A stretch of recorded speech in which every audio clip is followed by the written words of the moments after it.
Mesdames et messieurs, bonsoir et bienvenue dans cette édition d'information. Au sommaire, perturbations en vue dans la distribution de certains médicaments.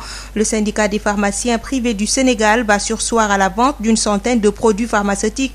À l'origine, une hausse de leur prix allant de 50 à 200%.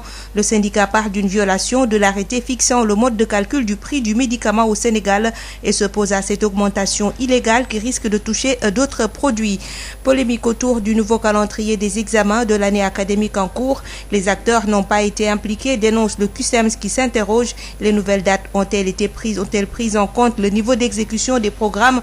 Les compétences sont-elles installées pour parer les désagréments liés à l'hivernage? Les acteurs n'ont pas été informés, regrettent les enseignants. Hélas, les dés sont jetés. En sport, le Sénégal CAN Beach Soccer. Le Sénégal se qualifie en finale après avoir battu cet après-midi le Maroc au score de 3-2. En Côte d'Ivoire, on connaît désormais le bilan des affrontements survenu le 19 mai dernier entre Ivoiriens et Nigériens, un mort et 39 blessés, de nombreux dégâts matériels. Vous aurez en fin d'édition le journal de l'économie. Pape Abdoulaye Dieye est à la partie technique.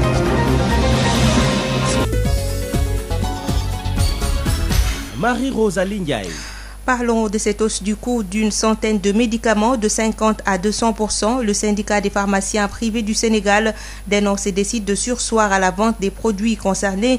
Le syndicat invite la tutelle et son collègue du budget à rétablir la situation qui aura certainement des conséquences graves sur la santé. Dr Hassan Diop est le président du syndicat. Il est avec Rapsa Ilimanouane. Le syndicat des pharmaciens privés du Sénégal a constaté au cours de cette semaine une augmentation allant de 50% à 100%.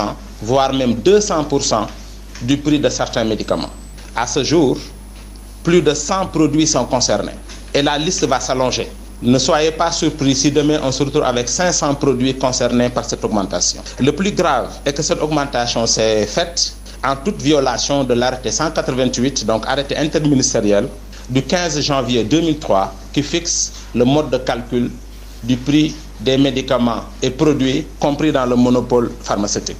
Donc face à cette situation grave, sans précédent, le syndicat des pharmaciens privés tient à préciser son désaccord total face à cette tentative d'augmentation illégale des prix des médicaments et décide, avec tous les pharmaciens d'officine, de surseoir à la vente de ces produits, donc des produits concernés, jusqu'au rétablissement de leur prix qui, on le rappelle, est déjà fixé par la loi. Il est important de préciser que tout médicament commercialisé sur le territoire sénégalais possède déjà une autorisation de mise sur le marché. Et il faut noter que cette autorisation de mise sur le marché est un arrêté délivré par le ministre de la Santé, dans lequel arrêté, non seulement l'État du Sénégal atteste de l'intérêt thérapeutique de ce médicament, mais également en fixe le prix. Et c'est ce qui justifie que le prix est le même au niveau de toutes les officines. Tout ceci pour dire quoi? Pour dire que la fixation ou l'homologation du prix des médicaments est du ressort exclusif de l'autorité étatique, sur proposition bien sûr de la direction de la pharmacie et du médicament, et que par conséquent, nulle structure n'a le droit, ni la compétence et encore moins la prérogative de changer le prix des médicaments. À l'instant, le docteur Hassan Diop, président du syndicat des pharmaciens privés du Sénégal, qui menace de surseoir à la vente d'une centaine de médicaments.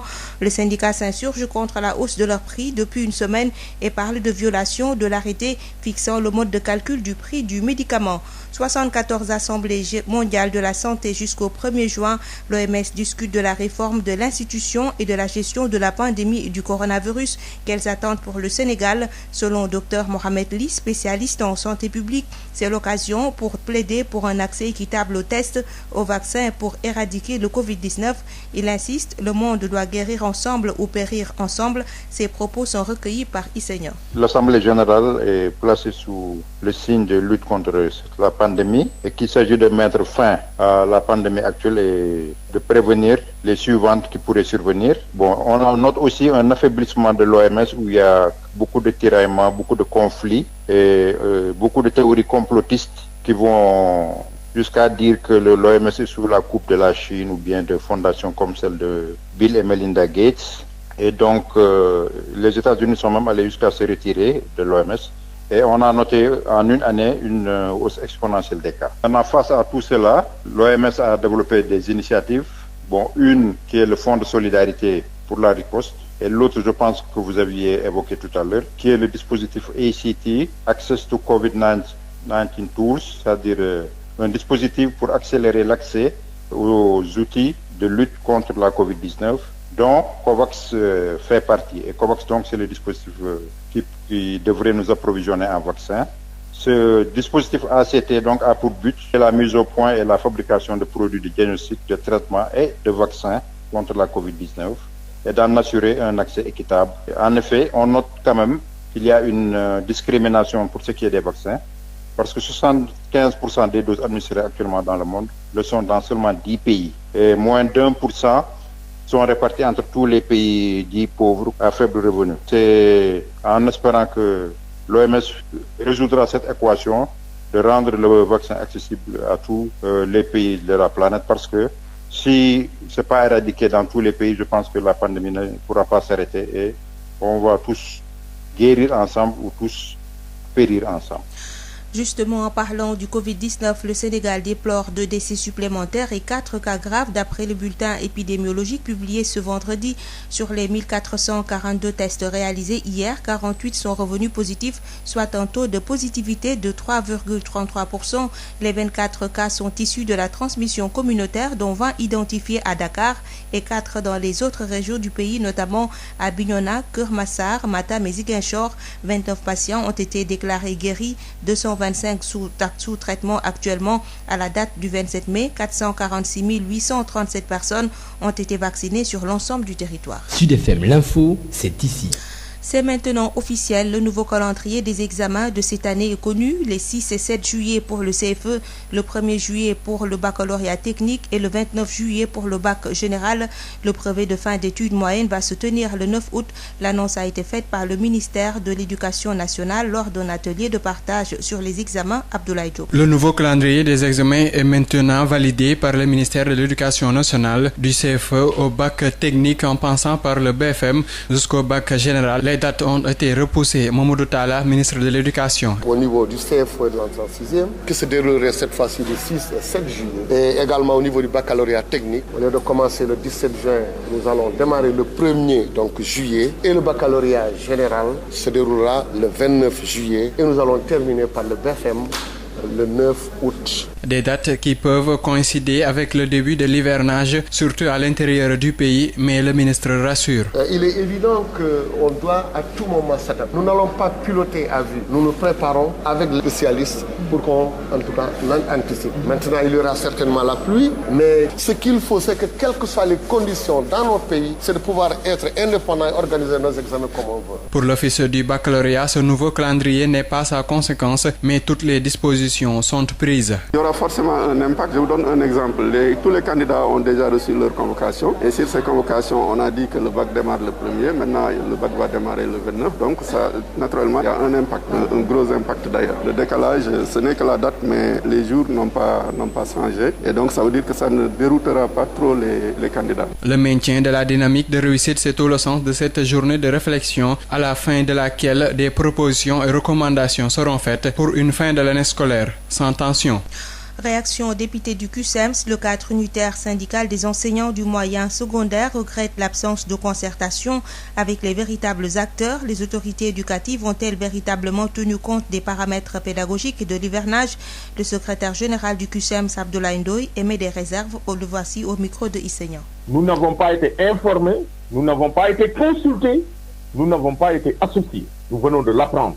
C'est le premier élément. Le second élément également, nous pensons que si on doit reporter des examens, il faut se fonder sur des arguments scientifiques et techniques, c'est-à-dire faire une analyse objective du niveau d'exécution des programmes en rapport avec les principaux acteurs, les chefs d'établissement et surtout les enseignants clés en main. La deuxième chose également, il faut tenir compte de l'hivernage, parce que l'année dernière, les examens se sont déroulés dans des conditions extrêmement difficiles, avec la pluie. Et se poser les bonnes questions. Est-ce que les compétences sont installées? Quand on parle de compétences, ce sont les savoirs, les savoir-faire et les aptitudes. Parce que la compétence s'appuie d'abord sur des acquis scolaires, c'est-à-dire des connaissances et procédures issues des différentes disciplines qui sont abordées spécifiquement à l'école. Donc il faut tenir compte de toutes ces conditions. Parce qu'il ne s'agit pas de dire on reporte, on rapproche. Non. En tout état de cause, nous n'avons pas été associés. Et donc, demain, quoi qu'il arrive, il faut que le ministère de l'Éducation nationale, le ministre Mamadou Talla, et son ministère, qu'il en assume toutes les conséquences. Qu'ils ne disent pas qu'ils ont consulté ou qu'ils ont informé les organisations syndicales les plus représentatives. Même les examens, les compositions ont été reportées. Et à notre connaissance, les acteurs n'ont pas été informés. Donc on a une cacophonie. Et je crois que cela n'honore pas. Cela ternit l'image de l'école. C'est une situation vraiment regrettable qu'on aurait pu éviter s'il y avait des concertations sincères, franches, périodiques. Et je crois également que le ministère, notamment le gouvernement du président Macky Sall, ils n'ont pas tiré les expériences de cette période de la Covid. Énième cri de détresse du cadre unitaire des organisations privées d'enseignement supérieur du Sénégal. Il réclame à l'État 16 milliards de francs CFA avec d'énormes difficultés dues à l'orientation d'étudiants dans les établissements privés. Le CUDOPES déplore le mutisme de l'autorité et n'exclut pas de mener le combat autrement. Josette Kali. Le cadre unitaire des organisations privées d'enseignement supérieur du Sénégal n'en peut plus. Après une longue attente, il demande l'épurement de la dette de 16 milliards de francs CFA que l'État traîne depuis 3 ans. Dr Jean-Marie Sène, coordonnateur du CUDOPES. 16 milliards, c'est le chiffre annoncé pour le moment. Les paiements n'ont pas été faits depuis 2018-2019. Et si on regarde bien, depuis 2012, il n'y a pas eu trop de problèmes au niveau des campus universitaires parce que le trop-plein était déversé dans les établissements d'enseignement supérieur privés. Au bout de 8 ans, le programme, on s'est rendu compte que le programme a déstabilisé le fonctionnement des établissements d'enseignement supérieur privés. Malgré des rencontres avec la tutelle, les choses ne changent toujours pas. Cette dette est lourde de conséquences. Avec le programme, des écoles ont dû créer des extensions pour pouvoir accueillir les étudiants. Ils ont pris en location des immeubles ou bien ils sont allés s'endetter à la banque pour réaliser des infrastructures. Alors, si on ne réalise pas notre chiffre d'affaires, c'est-à-dire si l'État ne paye pas, donc on ne peut pas faire face à tous ces engagements, ce qui fait que les écoles ferment parce qu'ils ne peuvent pas. Soit on les a mis dehors parce qu'ils n'ont pas payé leur location, ou bien parce que la banque leur met une pression telle qu'ils n'arrivent plus à exécuter correctement leur mission d'enseignement. D'autres méthodes de lutte vont être adoptées par le CUDOPES. D'abord, on a la possibilité de l'empêcher d'aller dans les salles de cours, ce que nous n'avons pas fait jusqu'à présent, mais on a la possibilité aussi, une fois qu'il a fini, de retenir ses attestations, ses bulletins de notes et ses diplômes jusqu'au moment où il va payer. Ça, c'est dans le cadre normal du fonctionnement des établissements. Maintenant que l'État nous a envoyé des étudiants depuis 3 ans, n'a pas payé, c'est une arme que nous pouvons utiliser un peu pour rentrer dans nos fonds. Et comme on l'a dit aussi, on pourrait même aller jusqu'à la suspension des cours. Nous ne souhaitons pas ça, mais si on ne peut plus fonctionner, on est obligé d'arrêter. Avec la fin d'un autre cycle de ce programme des étudiants orientés dans les établissements privés, le cadre unitaire souhaite percevoir cet argent pour le redressement de ces écoles de formation. 5 ans après la fin de la privatisation du chemin de fer, les travailleurs de l'ex-Transrail devenu Dakar-Bamako Ferroviaire s'inquiètent de leur sort avec la création de la société Les Chemins de Fer du Sénégal. Pas de statut clair pour les cheminots qui interpellent à nouveau l'État du Sénégal qui tarde à matérialiser la relance. Voici la réaction de l'agent de gare Babacar Gaye, membre du collectif des cheminots de Thiès avec Babacar Ndao. Je réagis à la sortie du secrétaire d'État au réseau ferroviaire. M. Mayacine Camara a été très clair par rapport au sort des agents de l'ex-ANCF qui ont été redéployés au CFS. Par contre, nous concernant en tant qu'agents de Dakar Bamako Ferroviaire, nous sommes dans une mise en attente continue pour être édifiés sur notre devenir. Et ceci confirme une première sortie il y a quelques mois qui sous-entend qu'aucune décision n'est encore prise pour nous. Nous ne pouvons plus rester dans une situation incertaine et stressante. Donc, pour éviter toute réaction débordante ou mécontente, il est temps que l'autorité nous reçoive le plus rapidement possible pour qu'on puisse définir ensemble la suite qui nous soit accordée. Nous sommes ouverts à toute proposition qui serait meilleure pour nous et le chemin de fer, car nous sommes pour le Sénégal. Mais on ne peut plus attendre plus longtemps. Donc, il est temps que l'État du Sénégal prenne toutes ses responsabilités afin de régler la problématique qui se pose au chemin de fer depuis plus de 5 ans maintenant. Enclavement, routes non bitumées et sablonneuses, l'accès à l'eau potable et de meilleurs soins sanitaires au poste de santé. Ndiambour Sine dans la commune de Patarsine, c'est à Fatick et traîne son chapelet de doléances au moment où il s'active pour l'inauguration de sa grande mosquée ce vendredi, un édifice financé à hauteur de 600 millions de francs CFA. Tout n'est pas rose dans la cité religieuse de Ndiambour Sine, malgré le fait qu'elle suit une trajectoire de modernité et une explosion démographique, des difficultés demeurent. Elles sont liées à l'enclavement de la localité qui ne dispose pas de route bitumée, une vieille doléance du chef religieux appuyée par la population et les nombreux fidèles qui y convergent pendant les périodes de Gamou. Cela s'accentue en période d'hivernage. L'approvisionnement en eau potable fait partie de ce lot de doléances.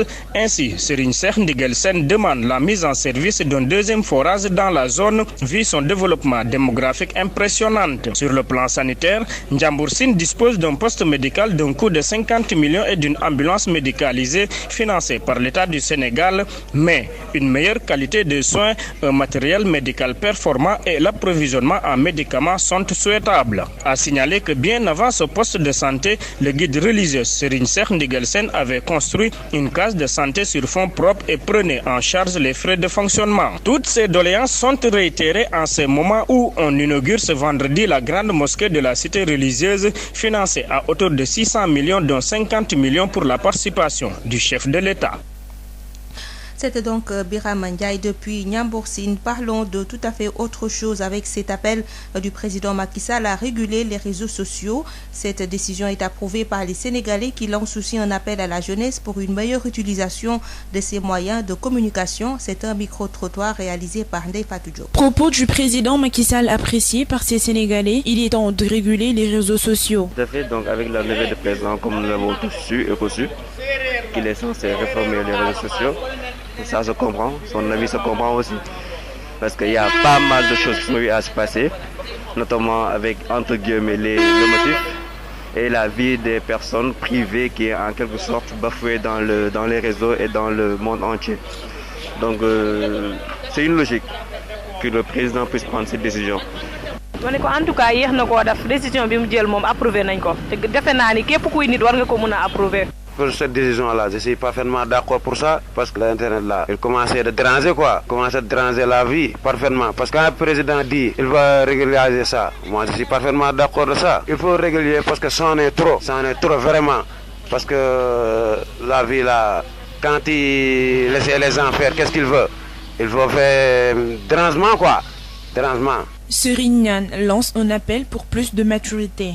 Lancer un appel au Sénégal à plus de maturité et à plus de consentement dans leurs gestes, à réguler leur usage, et en plus de responsabilité, tout à fait. Donc c'est exactement ça. Ayant des aspects positifs comme négatifs, de nos jours, les réseaux sociaux sont cédés à la vie d'autrui. Sud FM vous transporte partout au Sénégal et dans le monde.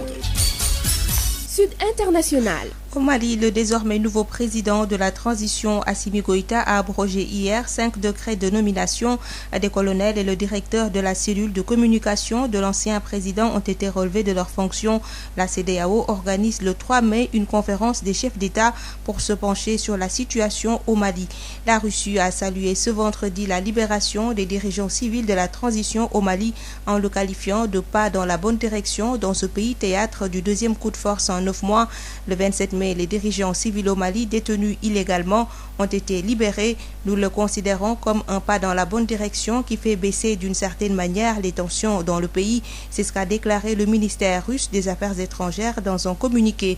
En Côte d'Ivoire, on connaît désormais le bilan des affrontements survenus le 19 mai dernier entre Ivoiriens et Nigériens. Un mort et 39 blessés, de nombreux dégâts matériels. C'est ce qu'a fait savoir le Conseil national de sécurité au sortir d'une rencontre hier avec le président Alassane Ouattara. La correspondance à Abidjan de Justin Assali. Un Nigérien décédé, 39 autres blessés, dont 6 cas graves, un officier de police légèrement blessé, 51 commerces pillés et 22 incendiés, 14 véhicules saccagés et 21 millions de francs CFA déclarés emportés.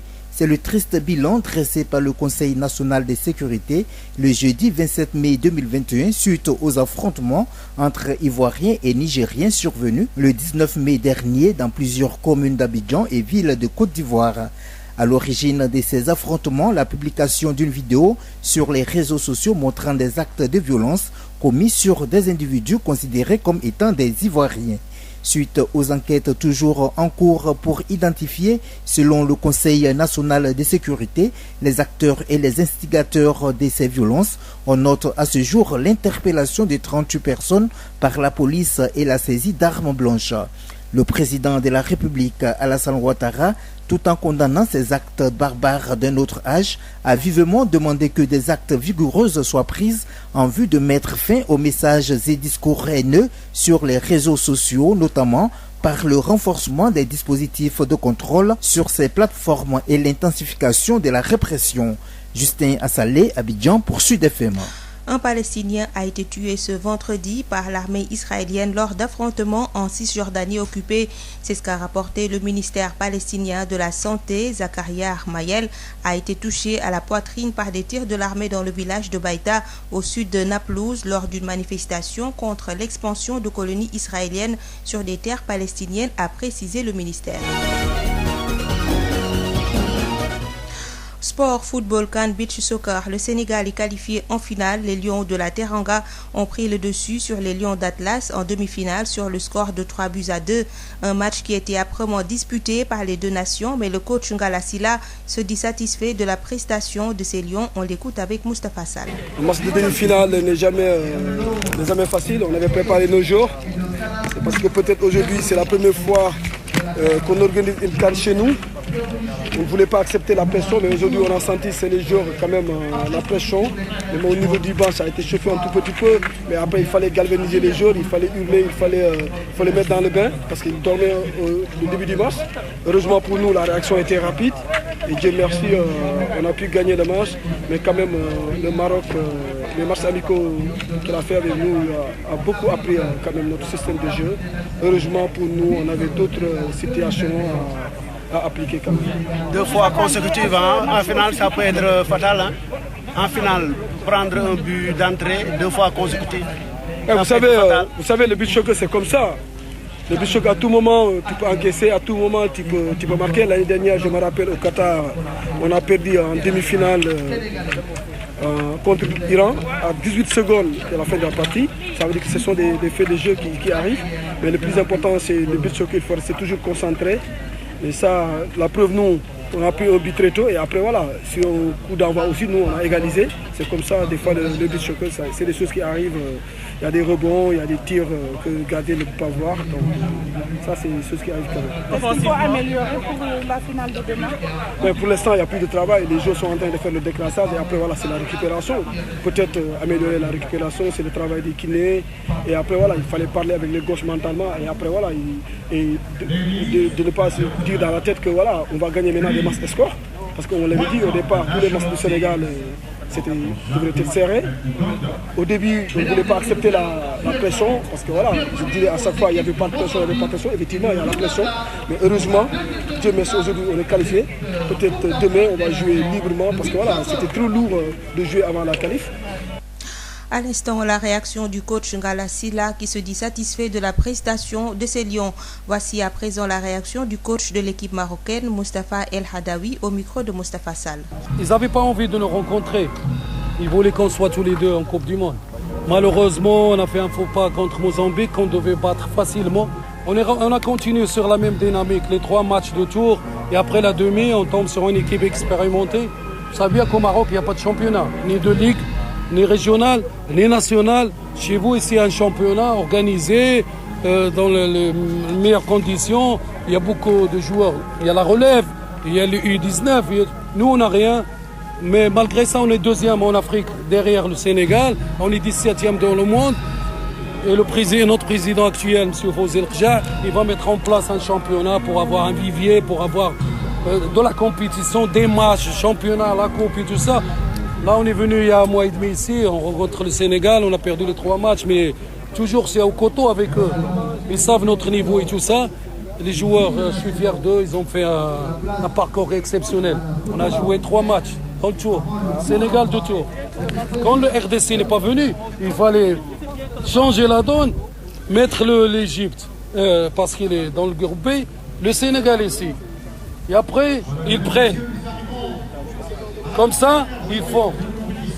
Groupe A ou B, il va avoir 3 équipes. L'autre, il va avoir 4. Et après, ils prennent le Maroc, l'Égypte, ils commencent à faire comme ça. Et ça soit égal. Tout le monde joue 3 matchs. Ou si tu as joué que 2 dans le groupe où il y avait le Sénégal, tu seras consentant que tu as participé au tirage au sort. On ne peut pas venir ici, ils disent RDC ne sont pas venus. Ils ont joué les éliminatoires, ils ont payé leur participation, on arrive là, ils nous disent ouais, il n'y a pas le RDC. C'est pas normal. Je ne parle pas de Sénégal. Parce que c'est au niveau de la CAF qu'il faut aller changer la donne. Tu vois, tu joues 3 matchs pour aller en demi, les autres ils jouent que 2 matchs. En finale prévue demain samedi, le Sénégal affronte le vainqueur de la demi-finale Mozambique-Ouganda qui se joue à l'instant. Avec cette finale, le Sénégal décroche en même temps son ticket qualificatif pour la Coupe du monde de beach soccer prévue au mois de juillet en Russie. Parlons de la lutte à présent avec le drapeau du chef de l'État. L'édition 2021 a débuté ce vendredi à Kaolack où nous retrouvons sur place notre correspondant Mamadou Camara. Bonsoir. Toutes les 14 régions sont représentées ici lors des phases nationales de lutte du championnat du CNG. Et reconnaissons qu'il y a la catégorie des 66 kg, 76 kg, 86 kg, 100 kg et 120 kg. Donc chaque région doit représenter au moins 5 compétiteurs plus le comité technique. C'est tout ce que nous pouvons retenir pour le moment. En tout cas, les compétitions ont démarré et nous y reviendrons certainement dans nos prochaines éditions. En attendant, c'est Mamadou Camara qui vous a parlé depuis le stade du président Lamine Gueye de Kaolack pour Sud FM. Merci beaucoup Mamadou Camara depuis Kaolack qui suit pour nous le drapeau du chef de l'État avec l'édition 2021 qui a débuté ce vendredi. Nous accueillons à présent Rapsa Elimanouane pour le journal de l'économie. La B6, Banque internationale pour le commerce et l'industrie du Sénégal. La B6, la banque d'un monde qui change, vous offre le journal de l'économie. Bonjour. Dans le sud du pays, avec le projet Agropole Sud qui est dans sa phase de mise en œuvre, on se fixe le pari d'augmenter la production des filières prioritaires de 40% et faire passer le taux de transformation de la mangue de 2% à 20%, celui de l'anacarde de 5% à 30%. Une rencontre de partage tenue à Ziguinchor a permis d'échanger sur les modalités de mise en œuvre. Les détails, c'est avec le coordonnateur national du projet, El Hadj Djibi Mbaye-Lo. Il est avec Ignace Ndeye. Le projet Agropole Sud, comme vous le savez, c'est le projet Agropole de manière globale vise à renforcer la souveraineté alimentaire de notre pays, à promouvoir ce qu'on appelle la substitution aux importations, faire en sorte d'avoir ces souverainetés alimentaires, de diminuer les importations de produits agroalimentaires qui grèvent de manière considérable la balance commerciale et le budget de ce pays. C'est également faire en sorte de mettre le lien entre la production agricole et la transformation industrielle, parce que nous savons qu'il y avait ce chaînon manquant.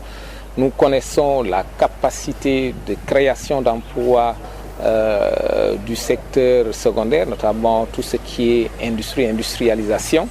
C'est également promouvoir le développement territorial au niveau des différentes zones. Comme vous savez, le président de la République accorde une place importante à l'équité territoriale. C'est également faire en sorte de fixer, de réduire tout ce qui est exode rural, immigration, en faisant en sorte que les jeunes et les femmes qui sont des cibles prioritaires de ce projet puissent trouver un emploi dans leur terroir d'origine. Nous connaissons les potentialités de la zone sud.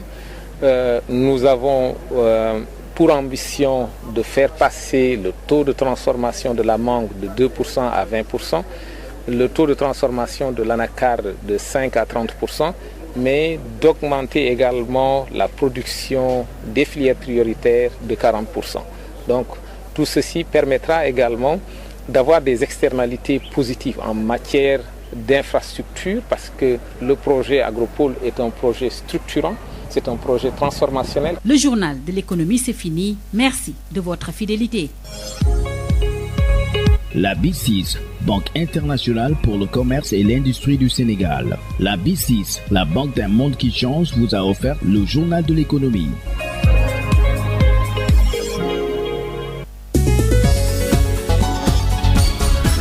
Marie-Rosalie Ndiaye. Mesdames et messieurs, c'est la fin de cette édition. Je vous rappelle les principaux titres développés. Perturbations en vue dans la distribution de certains médicaments. Le syndicat des pharmaciens privés du Sénégal va surseoir à la vente d'une centaine de produits pharmaceutiques. À l'origine, une hausse de leur prix allant de 50 à 200%. Le syndicat part d'une violation de l'arrêté fixant le mode de calcul du prix du médicament au Sénégal et s'oppose à cette augmentation illégale qui risque de toucher d'autres produits. Polémique autour du nouveau calendrier des examens de l'année académique en cours. Les acteurs n'ont pas été impliqués, dénonce le CUSEMS qui s'interroge. Les nouvelles dates ont-elles pris en compte le niveau d'exécution des programmes? Les compétences sont-elles installées pour parer les désagréments liés à l'hivernage? Les acteurs n'ont pas été informés, regrettent les enseignants. Hélas, les dés sont jetés. En Côte d'Ivoire, on connaît désormais le bilan des affrontements survenus le 19 mai dernier entre Ivoiriens et Nigériens. Un mort et 39 blessés, de nombreux dégâts matériels. C'est ce qu'a fait savoir le Conseil national de sécurité au sortir d'une rencontre. En sport, le CAN Beach Soccer, le Sénégal se qualifie en finale après avoir battu cet après-midi le Maroc par le score de 3-2. Le journal de l'économie a complété cette édition mise en onde par Papa Abdoulaye Dieye. Merci de nous avoir suivis et dans quelques instants, la chronique Sud Éducation qui sera suivie du journal de la culture avec Amadou Moustapha Dia.